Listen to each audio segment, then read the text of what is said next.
I am sitting at the kitchen table when the house finally goes quiet.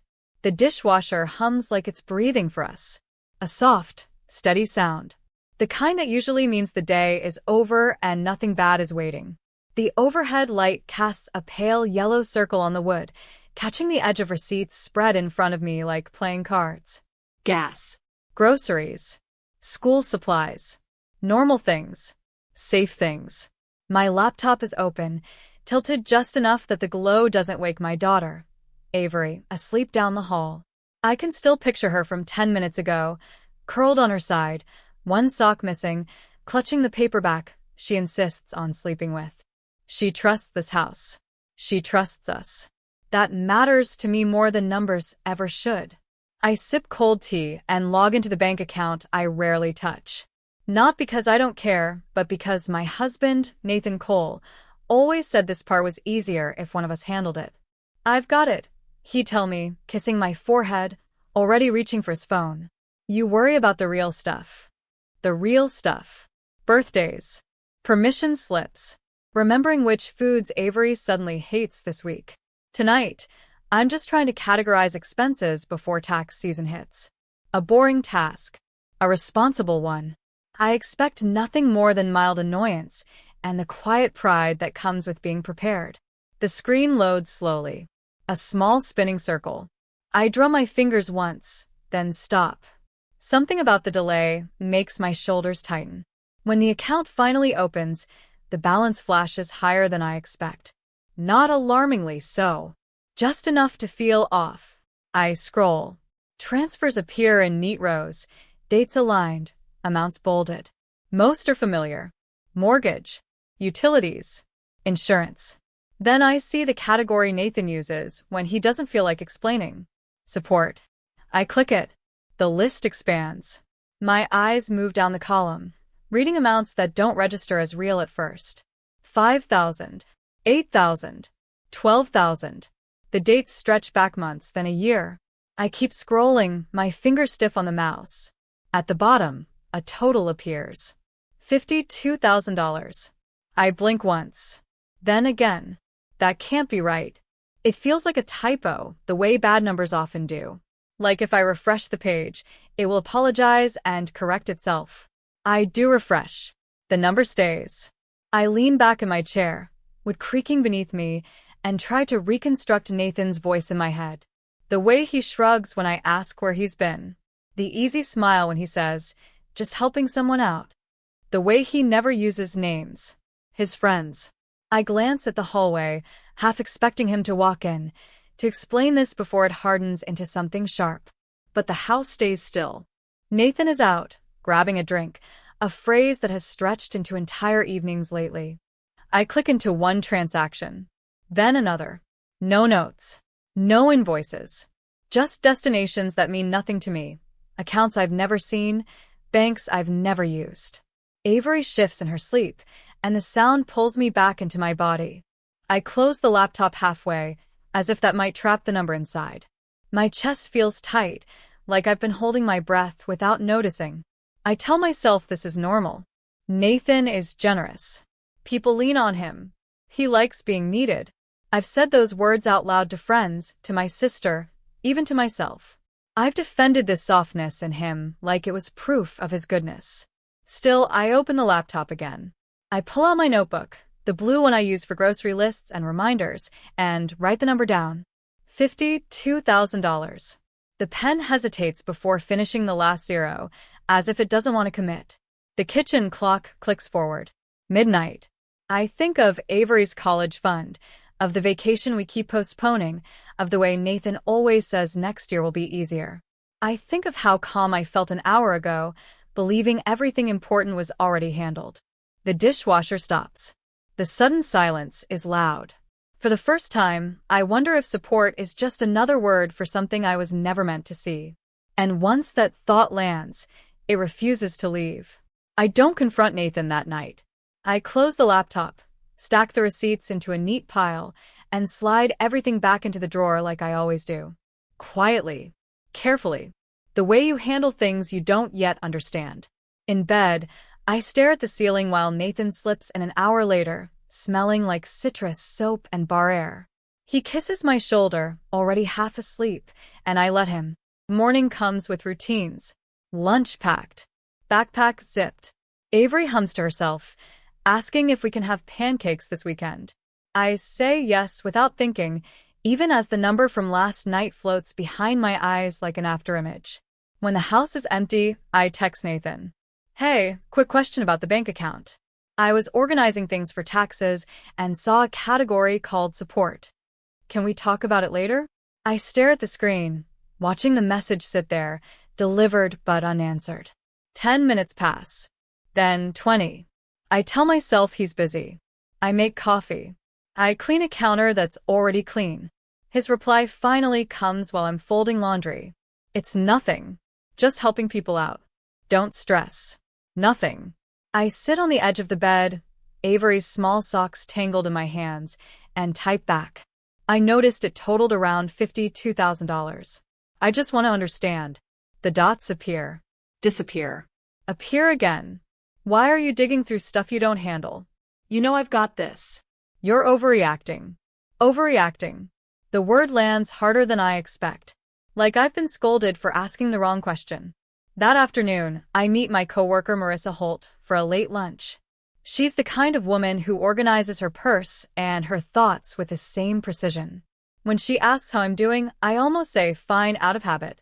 Instead, I hear myself say, can I run something by you? I don't show her numbers. I just describe the feeling, the vagueness, the dismissal. Marissa doesn't interrupt. She doesn't reassure me too quickly. She just listens, eyebrows drawn together, fork paused halfway to her mouth. That's not nothing, she says finally. That's a pattern.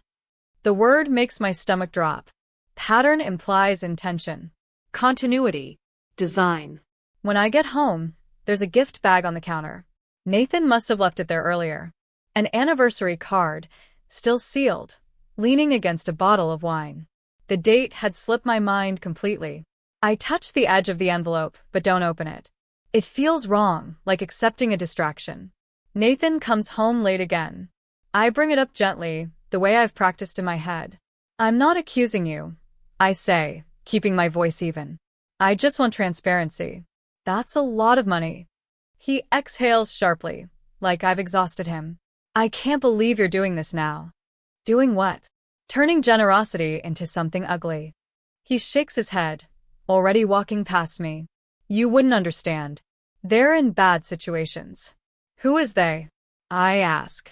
He stops, just long enough to look back at me. You're really going to push this? I nod, slowly. My heart is pounding, but my voice surprises me with how steady it sounds. I need to.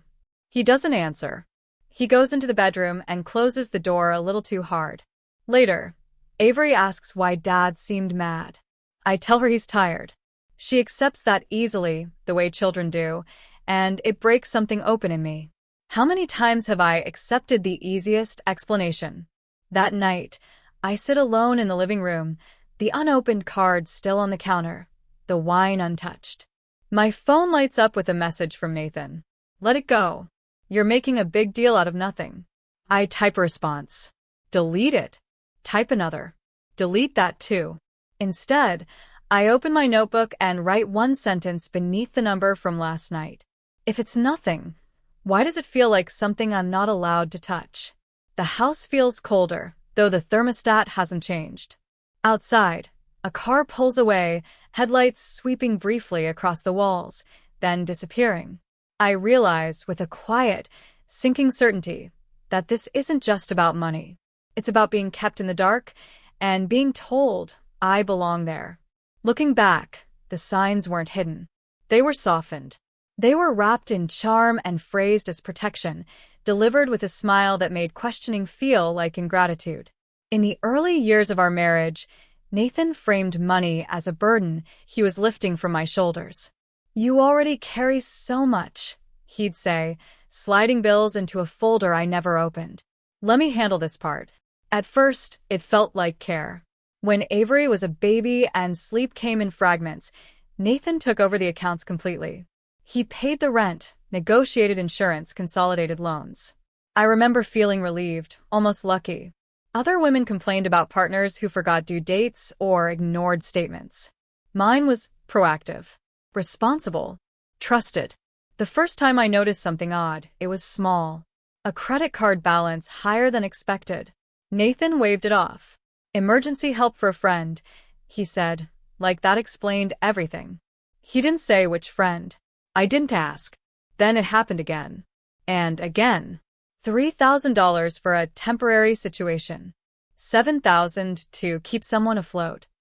$12,000 for a business opportunity that fell through.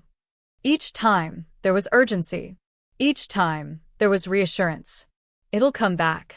They'll repay me. You're the responsible one, remember? This stuff stresses you out. Somewhere along the way, responsibility became silence. Holidays blurred into financial negotiations I was never part of. One Christmas, I suggested a modest budget. Nathan laughed softly, kissed my cheek, and said, "Let me worry about that." Gifts appeared anyway. Credit card statements disappeared.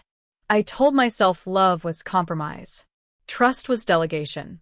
But there were moments that stuck, sharp in hindsight.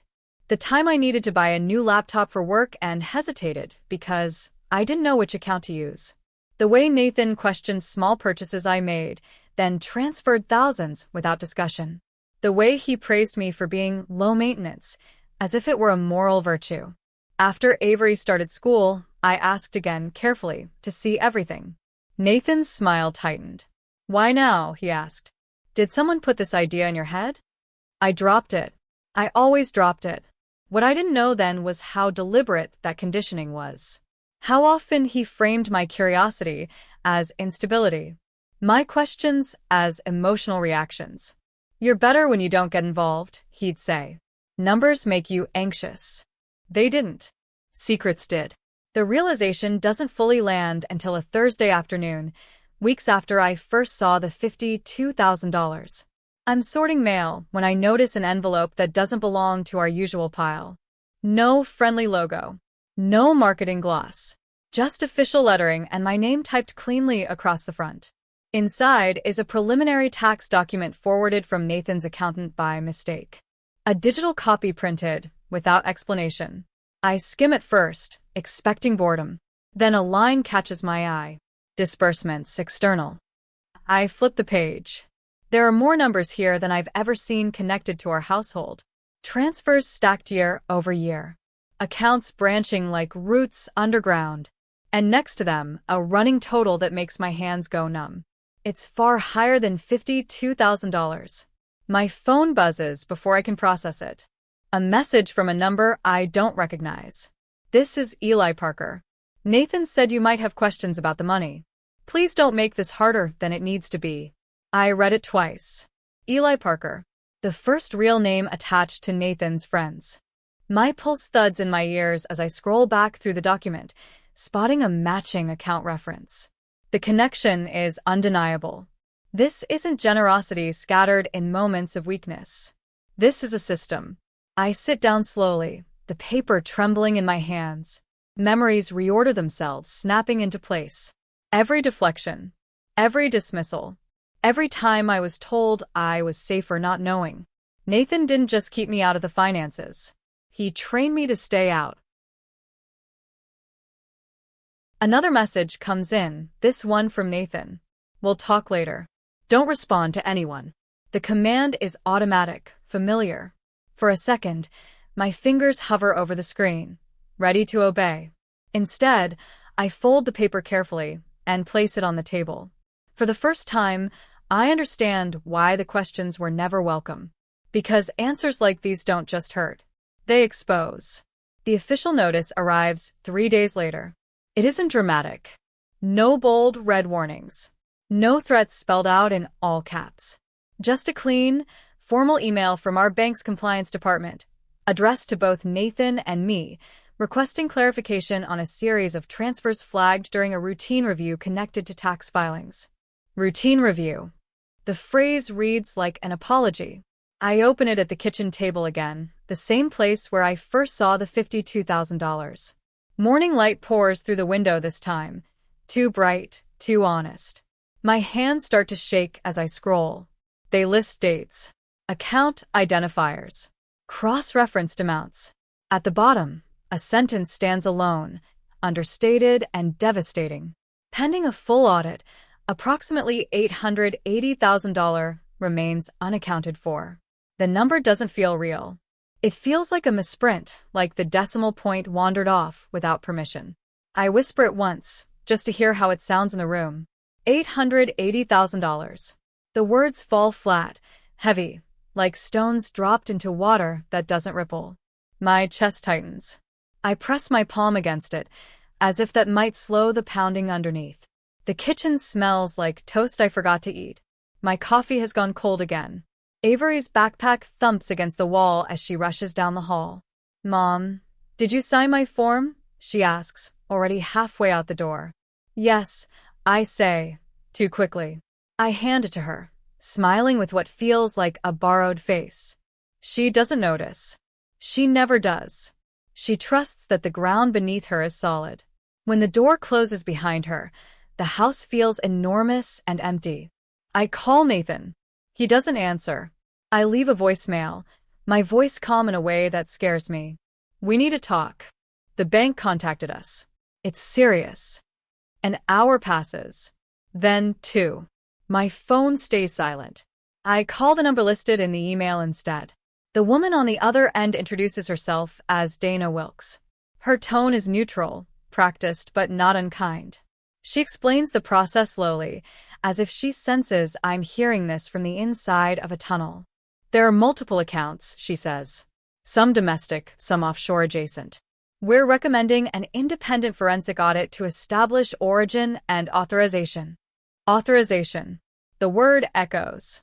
I think of the forms I've signed over the years without reading closely. Trust disguised as efficiency. Marriage reduced to initials at the bottom of a page. What happens if we don't cooperate? I ask. There's a pause, just long enough to matter. Then the bank escalates. And other agencies may follow. When I hang up, my hands are steady again. That surprises me. The panic has burned through, leaving something clearer behind. Anger, yes, but also focus. I open my laptop and create a new folder. I name it simply Audit. Inside, I save the bank's email, the tax document, screenshots of the transfers. I don't rush. I don't skim. For the first time, I look at everything. By late afternoon, Nathan finally calls. "Why did you talk to the bank?" he snaps, skipping any greeting. "Because they contacted me," I say. "Because my name is on the accounts." "You had no right," he says. "You're making this worse."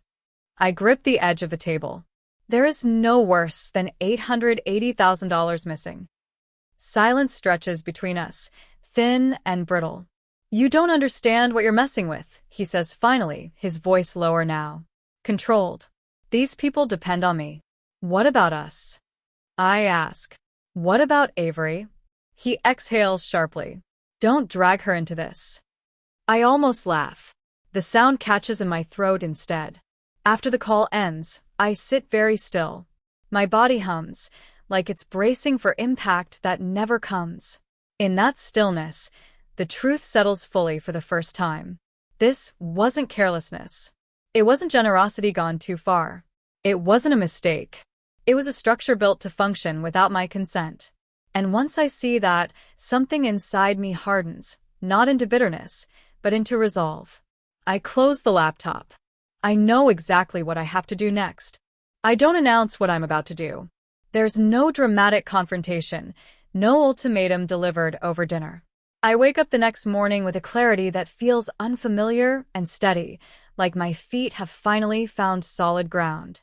The fear is still there, humming under my skin, but it no longer controls my hands. After I drop Avery at school, I sit in my car for a moment longer than usual. The steering wheel is cool beneath my palms. I take one slow breath, then another. When I start the engine again, it isn't to go home. It's to the bank. The branch smells like carpet cleaner and faint coffee. Soft music plays overhead, something instrumental meant to calm people who are about to hear news they don't want. I ask to speak to a manager. When she appears, Caleb Morris, according to his nameplate. I tell him I need to place temporary restrictions on several joint accounts. He doesn't flinch. He just nods, professional and careful. We'll need verification, he says. And signatures. I'm aware, I reply. My hand trembles only once as I sign. After that, the motion becomes easier. Freeze transfers above a certain threshold. Change online access credentials. Flag outgoing payments pending review. Each action is small, procedural, almost boring. Together, they are everything. Back home, sunlight pours through the windows, brighter than I remember it being. I open every blind. I let the house fill with it. The air feels different, as if something heavy has been lifted without making a sound. I spend the afternoon doing things Nathan always dismissed as unnecessary. I organize files by date. I print statements. I label folders. I call a forensic accountant recommended by Dana Wilkes and schedule a consultation. I don't apologize for needing help. I don't explain myself more than required. When Nathan calls, I let it go to voicemail. The message he leaves is sharp at first, then wounded, then angry again. What did you do? He demands. My card just got declined. He accuses me of betrayal, of humiliation, of sabotaging him. He says I'm proving I can't be trusted with responsibility. I listen once. I don't listen again. That evening, I cooked dinner for Avery and myself. Nothing fancy. Pasta with Jared sauce. Garlic bread slightly too toasted. We sit at the table together, and she tells me about a science project she's excited about. I laugh at the right places. For the first time in weeks, my laughter feels real. Dad coming home? She asks casually. I don't know, I say, and it's the truth. After she goes to bed, I send one message to Nathan. Just one. The accounts are restricted pending an independent audit. All communication about finances goes through professionals from now on. I stare at the screen before sending it, waiting for the familiar surge of guilt. It doesn't come. There's only a quiet sense of alignment, like something inside me has finally clicked into place. Nathan responds almost immediately. You can't do this. I don't reply. Instead, I open my laptop and rename the folder I created yesterday. What was Audit becomes Truth. I save the updated files. I back them up twice. I set a password Nathan will never guess because it isn't sentimental. It's factual. Later, I step outside onto the porch. The night air is cool, brushing against my arms. Somewhere down the street, someone laughs. A dog barks. Ordinary sounds. Life continuing. I realize I'm breathing deeply, without effort. Inside, the house feels different now. Not because anything visible has changed, but because something fundamental has. The walls no longer feel like they're listening. The silence doesn't feel like a threat. When I lock the front door before bed, the click of the deadbolt is louder than usual. Final. Satisfying. For years, I thought control came from keeping things together, from smoothing over discomfort before it grew teeth. Tonight, I understand something new. Control isn't loud. Sometimes, it's a calm decision made in daylight. Sometimes, it's a boundary drawn without asking permission. Sometimes, it's the simple act of saying no and meaning it. The backlash doesn't arrive all at once. It starts in fragments, missed calls stacking up on my phone, text messages growing sharper by the hour. Nathan's name fills the screen, so often it stops startling me. His tone shifts with every attempt. Confusion, outrage, wounded pride, and finally something colder. By the second evening, he comes home. I hear his car before I see it, tires crunching too fast against the gravel. The front door opens hard enough to rattle the frame. Avery looks up from the living room rug, where she's coloring, her smile fading when she sees his face. Nathan, I say calmly, standing. Lower your voice. You locked me out of my own accounts, he snaps, not even looking at Avery. Do you have any idea what you've done? I secured our accounts. I correct. There's a difference. He laughs, sharp and humorless. You think some paperwork gives you power? Avery gathers her crayon slowly, her eyes darting between us. Am I in trouble? She asks, small and uncertain. No, sweetheart. I say immediately. Go wash up for dinner. She hesitates, then disappears down the hall. The moment her door closes, Nathan explodes. You embarrass me, he hisses. My card declined in front of people. People who matter. People who took our money? I ask. His jaw tightens. You don't know the whole story. Then tell it, I say. My voice doesn't rise. That seems to anger him more than shouting ever could. Instead of answering, he paces, runs a hand through his hair. You've always been like this, he says finally. You panic. You sabotage. This is why I handled things. The words used to work. They used to make me shrink, apologize, retreat. Now, they feel rehearsed. Predictable. The doorbell rings. We both freeze. I open the door to find a uniformed officer standing on the porch, notebook in hand. Behind him, a neighbor pretends not to watch through parted curtains. Ma'am, the officer says gently, we received a call about a domestic disturbance. Nathan's face drains of color. This is ridiculous, he says. She's hysterical. This is a misunderstanding. The officer looks between us. Ma'am, I'm fine, I say. There's no disturbance. My husband is upset about restricted bank access. That's all. Nathan spins toward me. You called the police? No, I say. Someone else did. The officer nods, already forming his own conclusions. Sir, I'm going to need you to lower your voice. Nathan scoffs but complies barely. This is my house. It's a shared residence, the officer replies evenly. Avery's door creaks open. She peeks out, eyes wide. Am I not important enough for you to stop fighting? She asks softly. The question lands like a dropped glass. Nathan's mouth opens, then closes. For a moment, he looks lost. Then the anger returns, defensive and sharp. Go back to your room, he snaps. No, I say, stepping forward. You will not talk to her like that. The officer clears his throat. Sir, I think it would be best if you take some space tonight. Nathan laughs again, but it's brittle now. You're choosing her side? I'm choosing facts, the officer says. And peace. Nathan grabs his jacket, muttering about betrayal, about lawyers, about how this isn't over. Before he leaves, he turns back to me. You're going to regret this. Maybe, I say. But not for the reasons you think. The door closes behind him. The house exhales. Later that night, my phone rings again. This time, it's Dana Wilkes from the bank, confirming receipt of the audit request and informing me that preliminary findings support my concerns. Her voice is steady, reassuring. You did the right thing, she says. When I hang up, I sit on the edge of Avery's bed. She's awake, staring at the ceiling. Is Dad mad at me? She asks. No, I say, brushing her hair back gently. This isn't your fault. None of it. She nods, trusting me completely.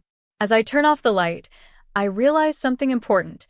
The storm Nathan brought into this house didn't break me. It revealed where I stand. And I'm not moving. The days after Nathan leaves feel strangely quiet. Not peaceful at first, just muted, like the world has turned the volume down while I catch up to myself. I expect the silence to hurt. Instead, it gives me room to think. To breathe.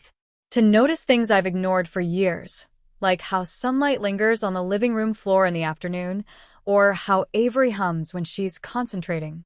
Support arrives without spectacle. Marissa Holt is the first. She knocks one evening holding a loaf of banana bread wrapped in foil, still warm. I didn't know what else to bring, she says, eyes scanning my face, checking for cracks. So, I brought something normal. I laugh, a soft, surprised sound. Normal sounds perfect. She doesn't ask invasive questions. She doesn't push for details. She just sits at the table with me while Avery does homework, offering to quiz spelling words and pretending not to notice when my hands shake around my mug. The next morning, a gift card appears in my email from my sister, no message attached. Just the amount and a simple note in the subject line for groceries. I stare at it longer than I should, overwhelmed by the lack of conditions. No lectures. No advice. Just help. At work, my supervisor, Daniel Reese, asks me to step into his office. My stomach knots automatically, trained to expect criticism. Instead, he closes the door and says, "Take whatever time you need. Your job is safe." He slides a list of employee resources across the desk: legal aid, counseling, financial planning. "You don't have to use any of this," he adds. But it's here. That word, here, lands differently now. Even the school notices. Avery's teacher sends a short email checking in, mentioning how focused Avery has been lately, how she started raising her hand more often. "She seems lighter," the message reads. So do I. In the evenings, I sit at the kitchen table with my laptop and actually look at the numbers.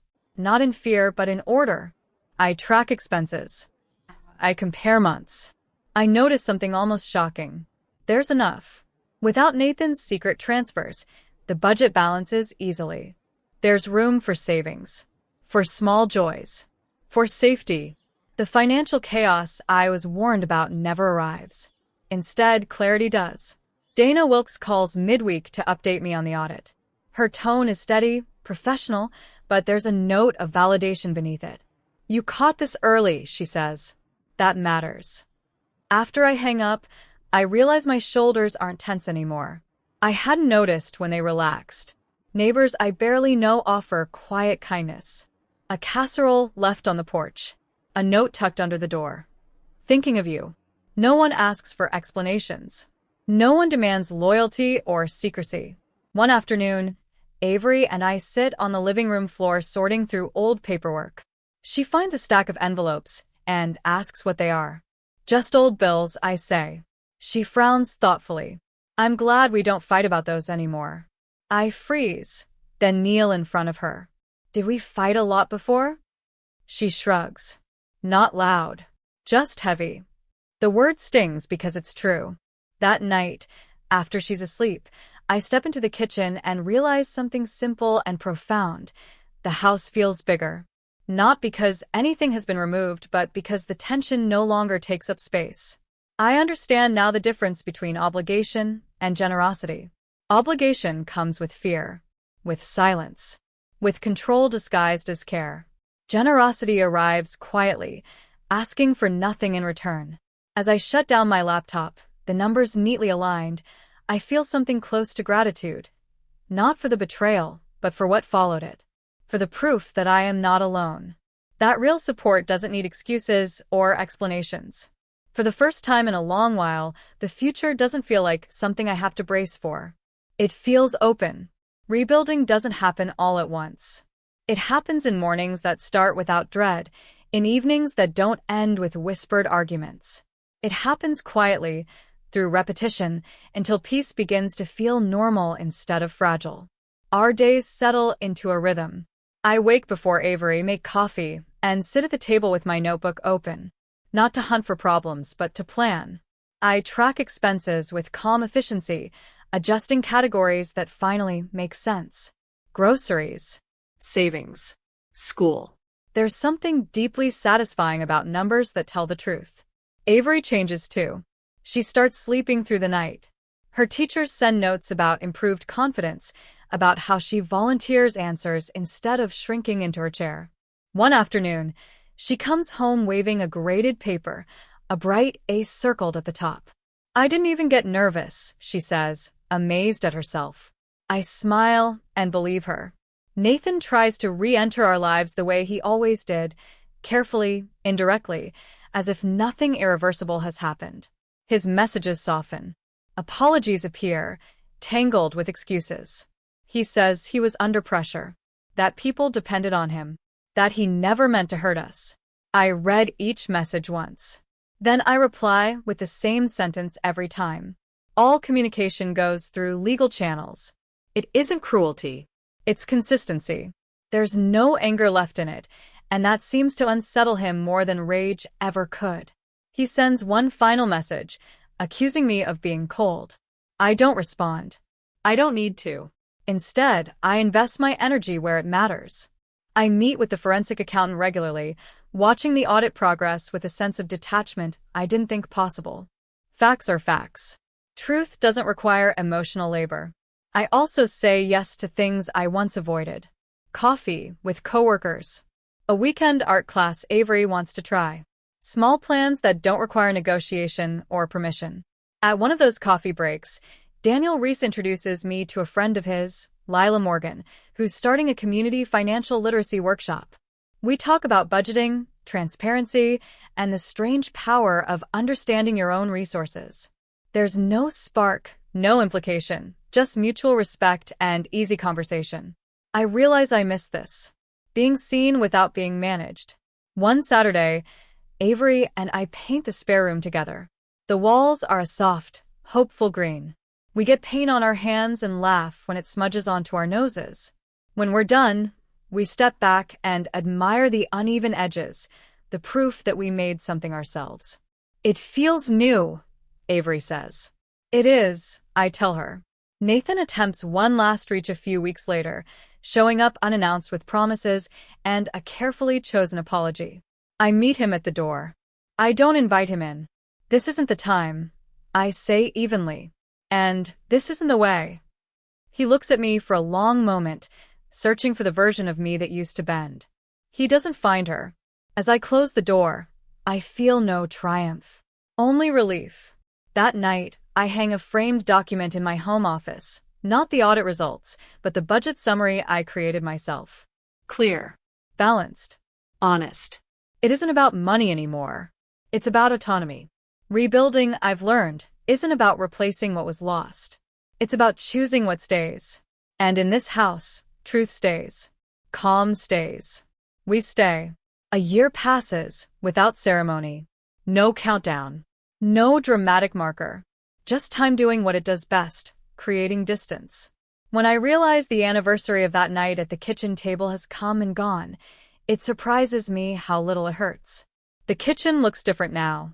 The table is the same, but the feeling isn't. Morning light still spills across the wood, but it lands on clear space instead of scattered worry. My laptop sits open beside a bowl of fruit, the budget spreadsheet visible but unremarkable. Balanced. Finalized. Done. Avery is older somehow. Taller. Louder.